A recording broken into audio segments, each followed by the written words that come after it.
Which of the following alcohol will yield the corresponding alkyl chloride on reaction with concentrate HCl at room temperature? अब देखो alcohol है, इसकी reaction किसके साथ करवाई है?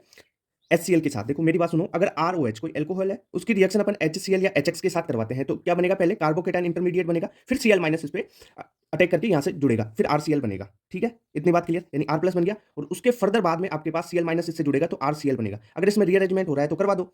ठीक है, अब यहां पे देखो कि जितना जो R प्लस बना, कार्बोकेटाइन जितना ज्यादा स्टेबल बनेगा, रेट ऑफ रिएक्शन उतनी ही ज्यादा होगी। तो यहाँ पे OH को उठा के आप कार्बोकेटाइन बना लो। इस OH को उठाए तो यहाँ पे कार्बोकेटाइन बनेगा, इसको उठाए तो यहाँ पे, इसको अगर उठाएंगे तो यहाँ पर, इसको उठाएंगे तो यहाँ पर। मेरी बात सुनो, ये देखो 1 डिग्री कार्बोकेटाइन, ये हो गया 2 डिग्री कार्बोकेटाइन, ये 1 डिग्री कार्बोकेटाइन, ये 3 डिग्री कार्बोकेटाइन हो गया। तो यानी रेट ऑफ रिएक्शन तो इसकी सबसे ज्यादा होगी। ठीक है, तो आंसर तो इसका ये हो गया। अब रिएक्शन कैसे होगी ये बता देता हूँ। यहाँ से अपन ने OH हटाया तो यहाँ पे कार्बोकेटाइन बन गया, यानी आपके पास जो कंपाउंड है वो बना CH3 CH2C, ये CH3 यहाँ पे प्लस चार्ज और ये CH3।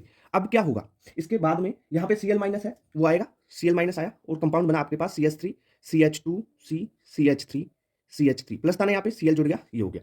क्लियर बात? Cl माइनस है ये। ठीक है, तो ये कंपाउंड बन जाएगा आपके पास फाइनल, ये रिएक्शन ऐसे होगी। तो करेक्ट आंसर फोर्थ हो गया। देखो स्टेबिलिटी से देख लो ना, R प्लस की कार्बोकेटाइन की स्टेबिलिटी इसमें सबसे ज्यादा है, तो ये सबसे रेट ऑफ रिएक्शन भी इसकी ज्यादा होगी। क्लियर बात? यील्ड भी ज्यादा होगी। क्वेश्चन है, identify the compound Y in the following reaction. सबसे पहली रिएक्शन दे रखी है आपकी, डाइजोनियम सोल्ट का फॉर्मेशन कर रखा है इसने। ठीक है, प्राइमरी एरोमेटिक एमीन दे रखी है, उसको NaNO2HCl दिया आपने। ठीक है, एनिलीन को। ठीक है, तो डाइजोनियम सोल्ट बन गया N2Cl माइनस। अब इसकी क्यूप्रस क्लोराइड के साथ रिएक्शन करवाई, Cu2Cl2 और Y कंपाउंड बनेगा। तो मेरी बात सुनो, Cu2Cl2 अगर डाइजोनियम सोल्ट में डालते हैं ना तो क्या होता है, Cl है ना, क्लोरीन है ना, वो डाइजोनियम जो ग्रुप होता है ना उसको रिप्लेस कर देता है। ये जो डाइजोनियम ग्रुप है N2 प्लस Cl माइनस, इसको रिप्लेस कर देगा कौन? यहां से Cl निकलेगा वो। तो आपके पास कंपाउंड क्या बन जाएगा, इस पे Cl लग जाएगा, एक Cl, तो फर्स्ट कंपाउंड बन गया।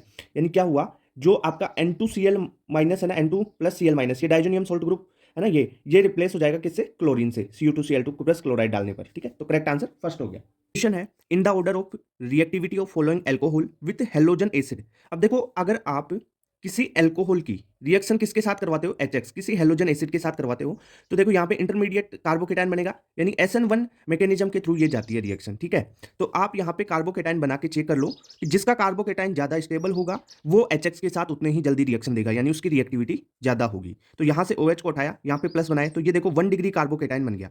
तो 1 डिग्री कार्बोकेटाइन बन गया।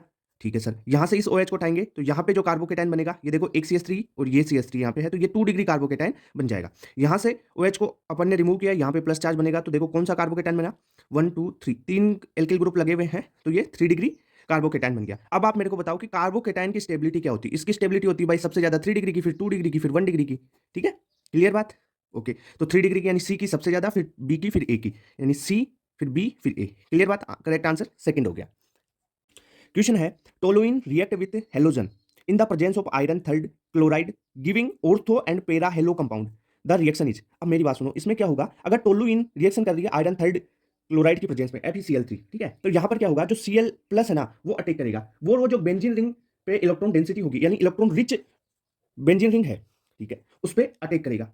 ओके सर, अटैक किया, और वो जहां वहां पर हाइड्रोजन होगा ना उसको रिप्लेस करेगा। तो यानी इसने क्या किया, जो Cl प्लस है एक, ठीक है, तो ये कौन सी मैकेनिज्म के थ्रू Cl प्लस अटैक कर रहा है, यानी यहाँ पे ये इलेक्ट्रॉन रिच बेंजीन रिंग पे अटैक करेगा और हाइड्रोजन को रिप्लेस करेगा। मतलब क्या हुआ, इलेक्ट्रोफिलिक और क्या किया, सब्स्टिट्यूट किया, इलेक्ट्रोफिलिक सब्स्टिट्यूशन रिएक्शन। ठीक है, तो करेक्ट आंसर सेकंड हो जाएगा इसका। Okay, in which of the following molecule carbon atom marked with asterisk, जो स्टार बना हुआ है, ठीक है, इज एसिमेट्रिक। अब देखो एसिमेट्रिक कौन सा होगा, अगर कोई कार्बन है उससे जो चारों ग्रुप है ना वो डिफरेंट लगे हुए हों। ठीक है, चारों ग्रुप डिफरेंट लगे हुए हो, वो एसिमेट्रिक कार्बन होगा, जिसे ही कायरल कायरल कार्बन बोलते हैं। ठीक है,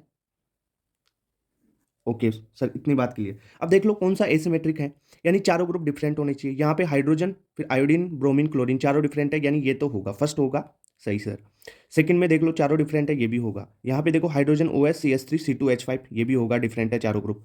ठीक है, यहाँ पे हाइड्रोजन और दूसरा हाइड्रोजन मिल गया भाई, ये नहीं होगा, दो सेम हो गए ना, ये नहीं होगा एसिमेट्रिक। ठीक है सर, तो क्या हो गया इसमें, करेक्ट आंसर क्या होगा, फर्स्ट सेकंड थर्ड, तो सेकंड आंसर करेक्ट हो जाएगा। क्लियर बात? फोर्थ वाला नहीं होगा इसमें asymmetric. Arrange the following compound in increasing order of their density. अब मेरी बात सुनो, डेंसिटी का ऑर्डर क्या होगा, डेंसिटी सीधे प्रोपोर्शनल होती है मोलिकुलर वेट के। ठीक है, मोलिकुलर वेट के, जितना ज्यादा मोलिकुलर वेट होगा उतनी ज्यादा डेंसिटी होगी। तो आप ये बताओ, फ्लोरीन, फिर क्लोरीन, ब्रोमीन, फिर आयोडीन, ये मोलिकुलर वेट का ऑर्डर है, यानी आयोडीन का मोलिकुलर वेट ज़्यादा होगा फ्लोरीन ब्रोमीन से, ब्रोमीन का ज़्यादा होगा क्लोरीन से, क्लोरीन का ज़्यादा होगा फ्लोरीन से। ये तो मोलिकुलर वेट का मैंने बता दिया। अब देखो यहाँ पे देख लो, बेंजीन रिंग तो सब में है, यानी बेंजीन का तो मोलिकुलर वेट सेम है, सबसे कम बेंजीन का होगा। फिर एक क्लोरीन आ गया तो क्लोरीन का बढ़ गया, यहाँ पे 2 क्लोरीन हो गए, क्लोरीन का 2 का बढ़ गया। फिर देखो क्लोरीन से ज़्यादा ब्रोमीन का है, फिर ब्रोमीन आ गया तो और भी ज़्यादा मोलिकुलर वेट बढ़ गया। और मोलिकुलर वेट बढ़ेगा तो डेंसिटी बढ़ेगी भाई, सीधी बात है। तो क्या हो जाएगा, ऑर्डर क्या हो जाएगा, सबसे कम हो गया बेंजीन का, सबसे ज़्यादा हो गया फोर्थ वाले का, ब्रोमीन लगा हुआ है, एक सीएल लगा हुआ है, ठीक है। तो करेक्ट ऑर्डर देखो फर्स्ट ही हो गया, फोर्थ का सबसे ज़्यादा, फिर थर्ड, सेकंड, फर्स्ट, ठीक है। तो फर्स्ट करेक्ट आंसर हो गया आपका।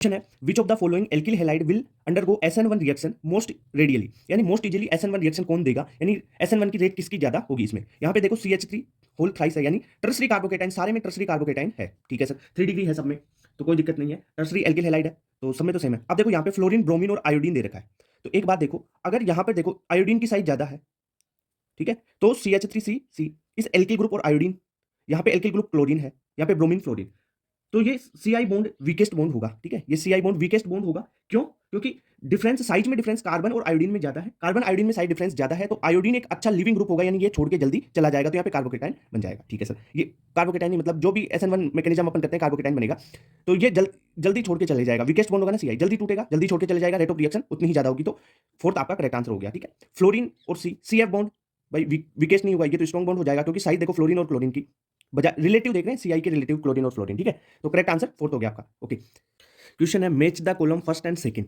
ये रिएक्शंस दे रखी है, आपको बताना है ऑप्टिकली इनएक्टिव है या एक्टिव, मीजो है, रेसमिक मिक्सचर है या डायस्टेरियोमर है, ठीक है। इन कंपाउंड ये रिएक्शन करवा के, अब देखो NaI एसीटोन रिएक्शन करता है तो क्या करेगा, ये हेलोजन को निकाल देता है, हेलोजन को निकाल के आयोडीन लगा देगा, इस ब्रोमीन को उठाया यहाँ से और यहाँ पर क्या लगा देगा, आयोडीन। NaI एसीटोन इस ब्रोमीन को उठाएगा, यहाँ पे लगाएगा आयोडीन, NaI इस ब्रोमीन को उठाएगा, यहाँ पे लगा देगा आयोडीन, इस ब्रोमीन को उठाएगा, यहाँ पे लगा देगा आयोडीन। क्लियर बात, रिएक्शन तो पता चल गई। अब देखो यहाँ पे आयोडीन लगा, तो क्या इसमें सिमेट्री दिख रही है, आयोडीन है तो किसी भी भाग से काटो, सिमेट्री तो नहीं है ना, सिमेट्री नहीं है तो ऑप्टिकली एक्टिव हो जाएगा ये, ठीक है, कायरल कार्बन हो गई है, तो ये क्या हो गया आपका ऑप्टिकली एक्टिव, ठीक है सर, ये ऑप्टिकली एक्टिव हो गया, ओके। इसका जो प्रोडक्ट बना वो तो ऑप्टिकली एक्टिव किस में दे रखा है, ये दे रखा है ना टी, तो ए में क्या आ जाएगा, टी आ जाएगा, क्लियर बात। अब बी देखो, बी में आयोडीन यहाँ पे लगा और ये भी वही कंपाउंड हो गया ना, लगभग वैसा ही हो गया, तो इसमें भी क्या हो जाएगा, ये भी ऑप्टिकली एक्टिव हो जाएगा, कंपाउंड बनेगा, तो देखो तो इसमें भी टी आ जाएगा ऑप्टिकली एक्टिव, ठीक है सर। यहाँ पे आयोडीन लगा, अब यहाँ से काट के देखो सिमेट्री आ गई, इधर देखो इथाइल ग्रुप, इधर भी इथाइल ग्रुप, तो सिमेट्री आ गई, तो ये इनएक्टिव हो गया, ऑप्टिकली इनएक्टिव, जो प्रोडक्ट बनेगा वो, ठीक है। और यहाँ पर भी देखो आयोडीन लगा, तो इस प्लेन से काट देंगे ना अपन, इस प्लेन से, तो सिमेट्री है, तो ये भी ऑप्टिकली इनएक्टिव कंपाउंड बन जाएगा आपके पास, जो प्रोडक्ट बनेगा वो, क्लियर। तो ऑप्टिकली इनएक्टिव इसमें देखा पी में, तो ए के साथ तो ए और बी के साथ तो टी होगा, सी और डी के साथ पी होगा, तो ए के साथ टी, बी के साथ टी, सी के साथ पी और डी के साथ पी, पहला ही करेक्ट आंसर हो गया, तो फर्स्ट करेक्ट हो गया, ठीक है। अच्छा क्वेश्चन है ये। क्वेश्चन दे रखा है, what will with the major product of the following reaction. ये रिएक्शन दे रखी है, CH3OH के साथ 30 डिग्री सेल्सियस पे रिएक्शन करवानी है, ठीक है। कोई एल्किल हैलाइड है, यहाँ पे ब्रोमीन लगा हुआ है, एल्कोहल के साथ रिएक्शन दे रखी है, क्या होगा, सबसे पहले Br निकलेगा, यहाँ पे कार्बोकेटाइन बनाएगा, तो कार्बोकेटाइन क्या बना, CH3, यहाँ पे C2H लगे हुए हैं, CH3 और ये CH वाला Br निकल गया, यहाँ पे कार्बोकेटाइन आपका बन गया। अब देखो क्या ये कार्बोकेटाइन के अल्फा हाइड्रोजन कितने हैं, यहाँ पे 3 अल्फा हाइड्रोजन है, यहाँ पे कोई है ही नहीं, तो अगर अपन इस अल्फा हाइड्रोजन की संख्या के बेसिस पे इसकी स्टेबिलिटी देखें, तो यहाँ के बजाय अगर ये कार्बोकेटाइन यहाँ पे होता तो देखो इसके अल्फा हाइड्रोजन ज्यादा हो जाते, इसलिए इसका क्या करवा देंगे अपन, मिथाइल शिफ्ट करवा देंगे, मिथाइल शिफ्ट, ठीक है, स्टेबिलिटी ज्यादा लेने के लिए कार्बोकेटाइन की, ठीक है। तो मिथाइल शिफ्ट कौन सा, ये CH3 उठ के यहाँ चले जाएगा, ठीक है, तो CH3C, ये हाइड्रोजन यहाँ पे पॉजिटिव चार्ज आ गया, CH3 एक था ही, इस CH पे ये पॉजिटिव चार्ज यहाँ पे आ गया, तो मिथाइल शिफ्ट हुआ, तो CH3 यहाँ पे आ गया, एक CH3। अब देखो इसके अल्फा हाइड्रोजन देखो, इस कार्बोकेटाइन के अल्फा हाइड्रोजन देखो, एक यहाँ पर, ठीक है, 3 ये और 2 ये, यानी 6 अल्फा हाइड्रोजन यहाँ पे है, और यहाँ पे तो ओनली 3 अल्फा हाइड्रोजन थे, तो ज्यादा स्टेबल ये है ना, तो रिएक्शन इसलिए आगे बढ़ाई अपन ने मिथाइल शिफ्ट के थ्रू। अब क्या होगा, O-CH3 अटैक कर देगा पॉजिटिव पे, तो क्या हो जाएगा, CH3C, ये हाइड्रोजन यहाँ पे C के साथ में पॉजिटिव चार्ज, एक CH3 लगा हुआ है ये वाला, और यहाँ पर CH, एक CH3 यहाँ पे लगा हुआ है, एक CH3 ये लगा हुआ है, यहाँ पे पॉजिटिव चार्ज था, इस पे OCH3 अटैक करेगा, यहाँ पे OCH3 जुड़ जाएगा, तो ये बना मेजर, ठीक है, मेजर प्रोडक्ट बन गया आपके पास। तो इसका करेक्ट आंसर क्या हो जाएगा, तो ये थर्ड में दे रखा है ना, तो थर्ड आंसर इसका करेक्ट हो गया, ठीक है। तो रिएक्शन इस प्रकार चलती है। क्वेश्चन है increasing order of the rate of reaction towards nucleophilic substitution reaction. ठीक है सर, न्यूक्लियोफिलिक सब्स्टिट्यूशन रिएक्शन देखनी है।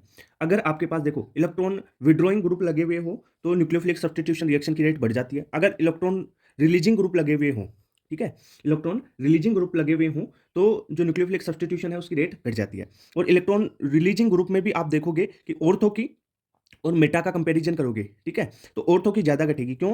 ऑर्थो पे CH3 जो इलेक्ट्रॉन रिलीजिंग ग्रुप होता है ना, वो ज़्यादा इफेक्ट देगा। ठीक है सर, तो यहाँ पर देख लो, अगर आपके पास इलेक्ट्रॉन रिलीजिंग ग्रुप लगे हुए हैं तो वो इसके इनवर्सली प्रोपोर्शनल होते हैं, 1 upon inversely proportional. Electron releasing group आते ही न्यूक्लियोफिलिक सब्स्टिट्यूशन रिएक्शन की रेट घट जाती है, यानी सबसे ज़्यादा तो होगी फर्स्ट की, क्योंकि CH3 है ना जो ग्रुप है वो इलेक्ट्रॉन रिलीजिंग ग्रुप है, तो इन दोनों में तो रिलीजिंग ग्रुप है। ठीक है, तो इनकी तो कम होगी कंपेरेटिवली 1 से, तो 1 की तो सबसे ज़्यादा हो गई, फर्स्ट की सबसे ज़्यादा देख लो कौन से में है। फर्स्ट की सबसे ज्यादा इसमें भी है और इसमें भी है। अब देखो CH3 यहाँ कहाँ पे लग रहा है? ऑर्थो पे लग रहा है, ऑर्थो पे लग रहा है CH3, और ऑर्थो पे इलेक्ट्रॉन रिलीजिंग ग्रुप CH3 है ना, तो ये इफेक्ट ज्यादा देगा। अगर इलेक्ट्रॉन रिलीजिंग ग्रुप का इफेक्ट ज्यादा है तो न्यूक्लियोफिलिक सब्स्टिट्यूशन की रेट ये कम कर देगा, यानी सेकंड की सबसे कम होगी। ठीक है, मेटा पे है तो ठीक है सर, मेटा की ऑर्थो से ज्यादा होगी, क्योंकि CH3 का इफेक्ट यहाँ पे कम लगेगा, कम इफेक्ट लगेगा, इलेक्ट्रॉन रिलीजिंग ग्रुप का इफेक्ट कम हो रहा है, तो यानी न्यूक्लियोफिलिक सब्स्टिट्यूशन की रेट बढ़ रही है, यानी थर्ड की ज्यादा हो जाएगी। करेक्ट आंसर आपका फोर्थ हो गया। क्वेश्चन है reactivity towards nucleophilic substitution reaction.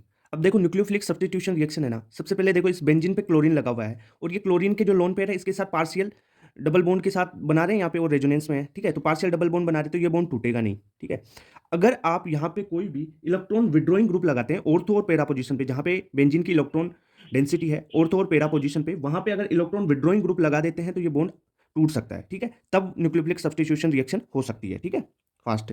तो अगर देखो तो इसमें तो सबसे कम होगी। ठीक है, कोई इलेक्ट्रॉन विड्रॉइंग ग्रुप नहीं लगा हुआ, यानी फर्स्ट की तो सबसे कम हो गई। तो आगे देख लेते हैं। देखो फिर मैंने बोला था ना कि इलेक्ट्रॉन विड्रॉइंग ग्रुप अगर लगे हुए हों तो आपकी NO2 क्या है भाई? जो NO2 है इलेक्ट्रॉन विड्रॉइंग ग्रुप है। ठीक है, और अगर ये ऑर्थो पे लगा हुआ है और यहाँ पर देखो मेटा पे लगा हुआ है, देखो मेटा पे लगा हुआ है, तो मेटा वाले की कम होगी, ऑर्थो वाले की ज्यादा होगी। ठीक है, तो इलेक्ट्रॉन विड्रॉइंग ग्रुप NO2 लगा हुआ है सेकंड और थर्ड में। ठीक है, फर्स्ट की सबसे कम है इसमें और इसमें कम है। ठीक है, फिर ऑर्थो वाला सबसे ज्यादा हो गया, यानी सेकंड सबसे ज्यादा हो गया, और थर्ड ये, तो करेक्ट आंसर थर्ड हो जाएगा। क्लियर बात?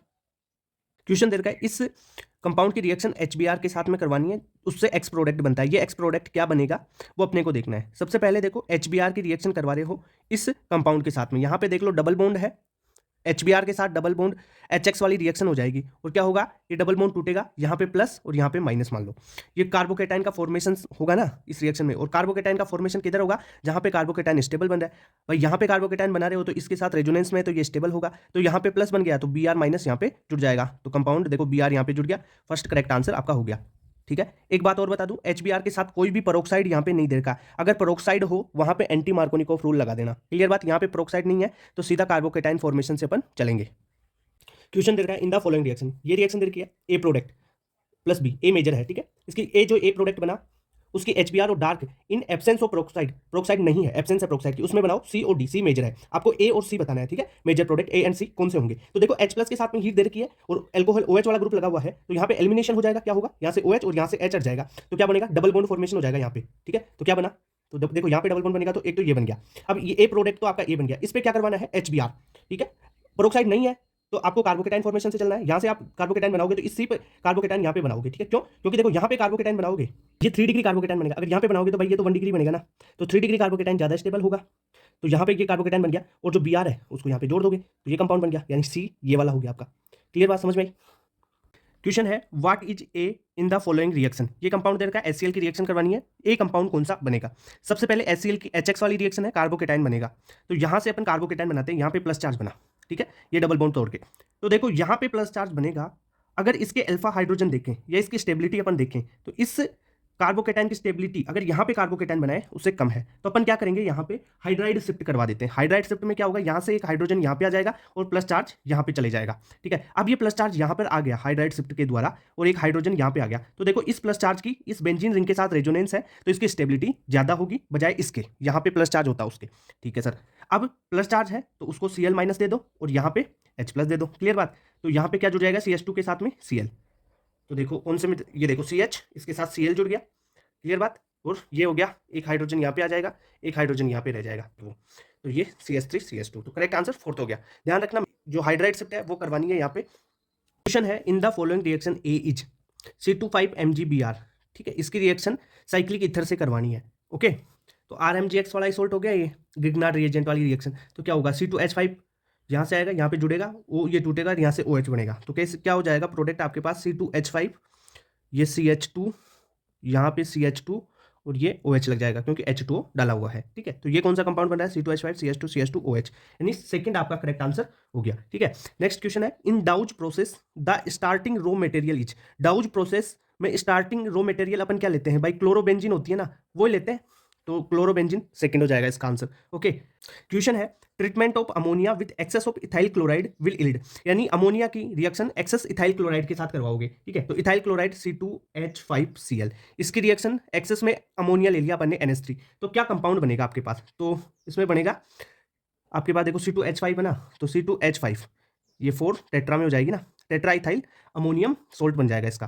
तो क्लोराइड है तो क्लोराइड दे दो, ये बन गया C2H5 4N+Cl- यानी tetra ethyl ammonium chloride, third answer हो जाएगा इसका। क्लियर। क्वेश्चन है which is correct increasing order of boiling point of the following compound. इसमें 1 आयोडोब्यूटेन, 1 ब्रोमोब्यूटेन, 1 क्लोरोब्यूटेन और ब्यूटेन दे रखा है और बॉइलिंग पॉइंट का ऑर्डर पूछा हुआ है।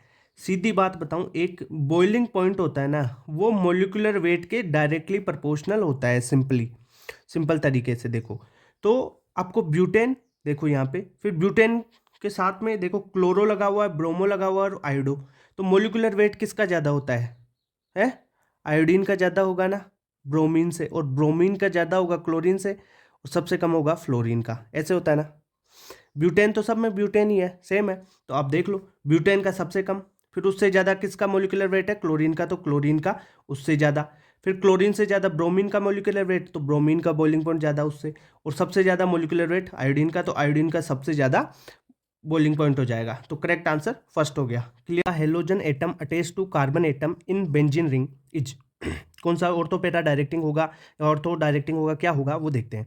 देखो ये बेंजीन रिंग है, इसके इस कार्बन से कोई भी हेलोजन जुड़ा हुआ है, तो हेलोजन क्या काम करता है, हेलोजन इलेक्ट्रॉन विड्रॉइंग ग्रुप है, इलेक्ट्रॉन विड्रॉइंग ग्रुप है, EWG इलेक्ट्रॉन विड्रॉइंग ग्रुप है।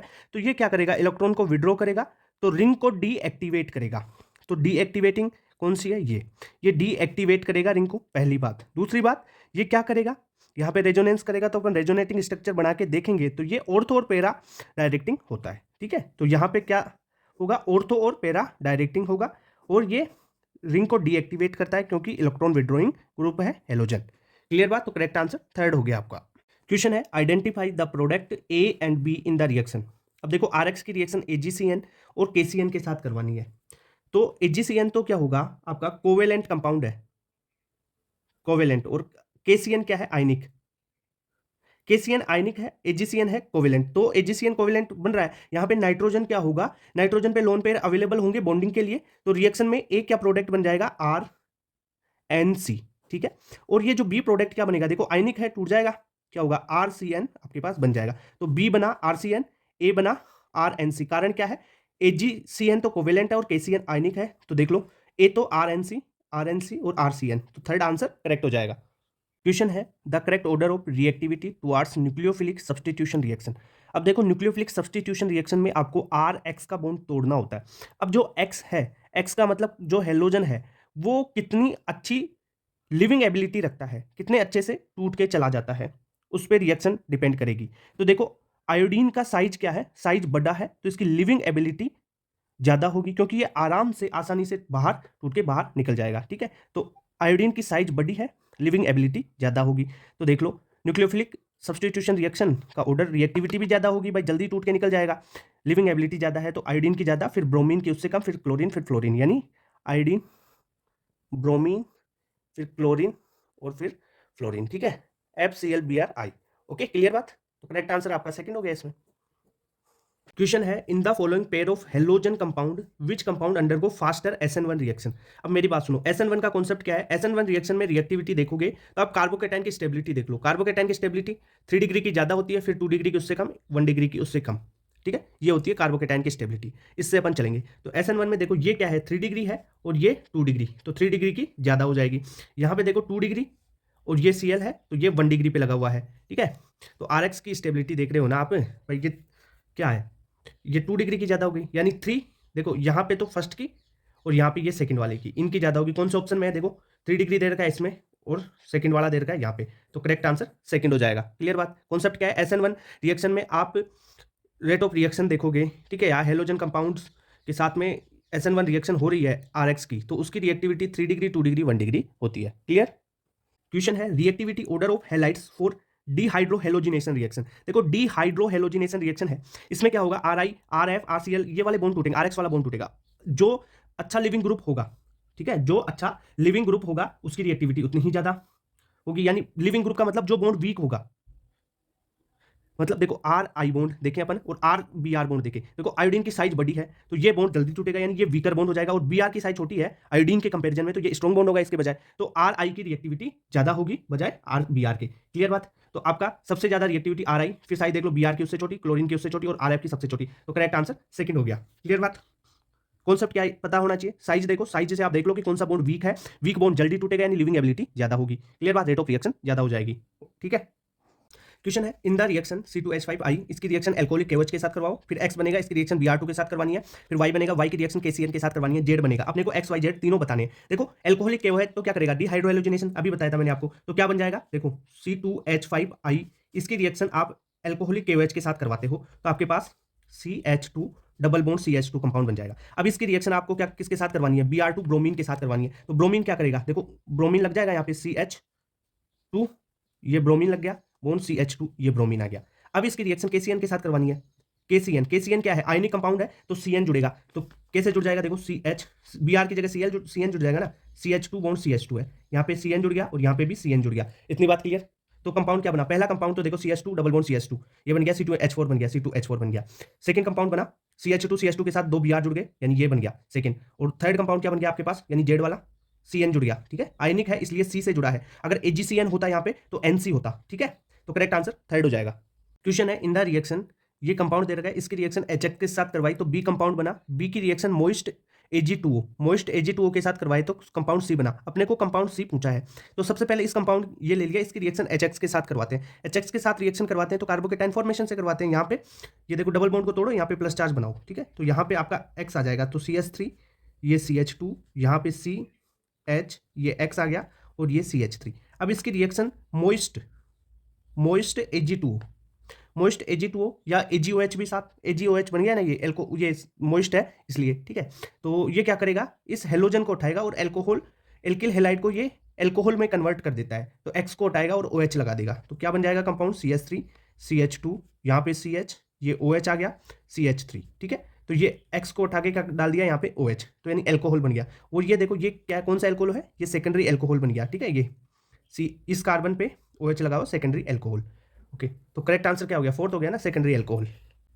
क्वेश्चन है alcoholic KOH is use for, अब एल्कोहलिक KOH को अपन डिहाइड्रोहेलोजिनेशन के लिए यूज करते हैं। कैसे, देखो आपने मान लो एक कंपाउंड ले लिया CH3 CH, यहाँ पे Cl और ये CH3, अगर इस पे आपने डाला एल्कोहलिक KOH क्या करेगा, डिहाइड्रोहेलोजिनेशन करेगा, यानी यहाँ से तो हेलोजन उठाएगा और एक उठाएगा हाइड्रोजन। ठीक है, और डबल बॉन्ड फॉर्मेशन कर देगा, यानी CH3 CH double bond CH2 ये कंपाउंड बन गया। यानी इसने क्या किया, डिहाइड्रोहेलोजिनेशन, हाइड्रो डी का मतलब हटाना, हाइड्रो और हेलोजन का, हाइड्रो यानी आपका हाइड्रोजन और हेलोजन, हेलो का मतलब हेलोजन, इसको डी करेगा, डी मतलब यानी हटाएगा। ओके, तो करेक्ट आंसर सेकंड हो गया आपका। क्वेश्चन है इन SN2 reaction the order of reactivity of halides, तो देखो SN2 रिएक्शन है और ये हैलाइड्स की रिएक्टिविटी पूछी आपको, तो रेट ऑफ रिएक्शन है ना वो स्टेरिक हिंड्रेंस के इनवर्सली प्रोपोर्शनल होगी। स्टेरिक हिंड्रेंस यानी बल्की ग्रुप, जितने ज्यादा बल्की ग्रुप होंगे रेट ऑफ रिएक्शन उतनी ही कम होगी। तो देखो CH3X C2H5 में ज्यादा बल्की ग्रुप हो गई, फिर C3H7 में और ज्यादा बल्की ग्रुप हो गया, C4H9 में और ज्यादा बल्की ग्रुप, यानी स्टेरिक हिंड्रेंस बढ़ रही है।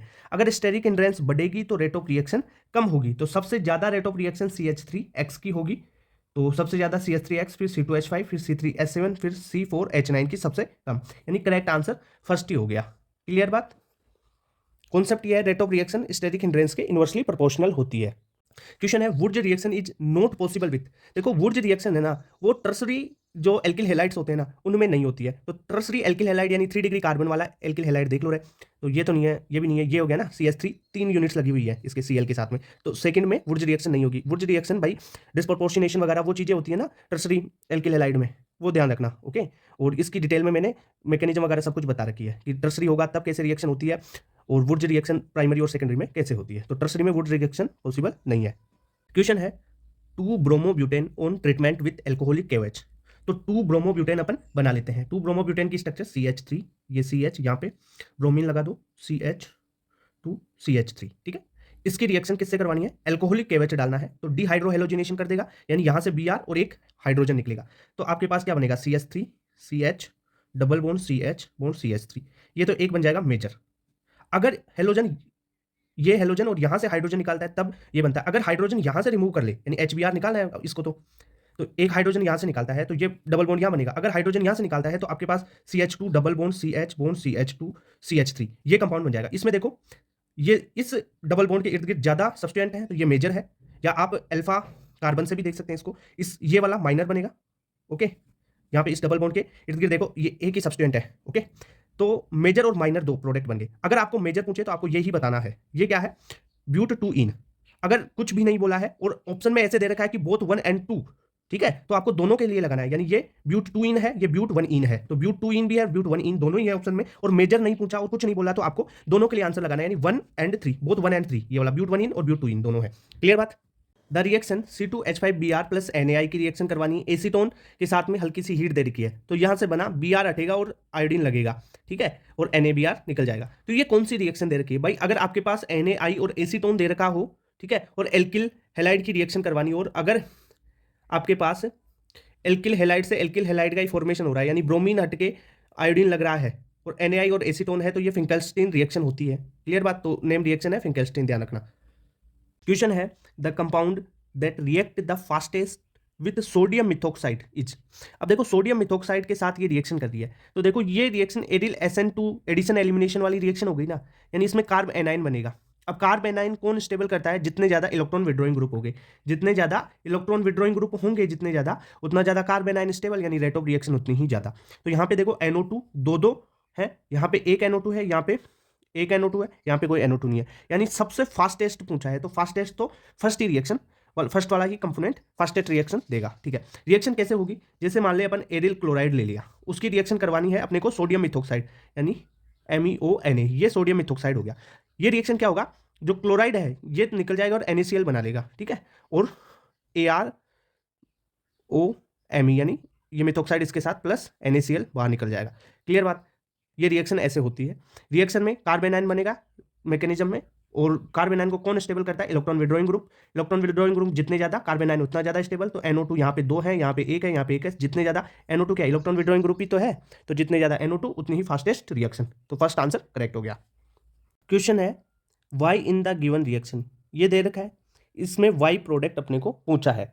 देखो ये आपके पास हेलाइड दे रखा है, इथर और Mg के साथ रिएक्शन करवाओगे आप, ठीक है, तो क्या बनेगा? यहाँ पे गिगनार्ड रिएजेंट बन जाएगा ये, तो ये आपके पास बन गया यहाँ पर MgBr, ठीक है।